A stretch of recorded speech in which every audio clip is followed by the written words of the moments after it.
Did you know the most bitter rivalry in gaming history started with one of the biggest betrayals ever?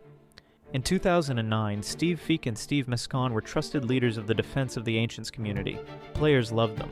They managed the official forums where millions shared ideas for new heroes and game features. But secretly, they were already working for Riot Games. While pretending to support Dota, they were stealing community ideas to build League of Legends. Then came the shocking betrayal that split gaming forever. Pendragon shut down the official Dota website overnight. Years of community content, hero concepts, and discussions, all gone. In its place, a giant League of Legends advertisement. The gaming world exploded with rage. Valve scrambled to secure Dota rights from Blizzard while Riot claimed they owned the entire MOBA genre.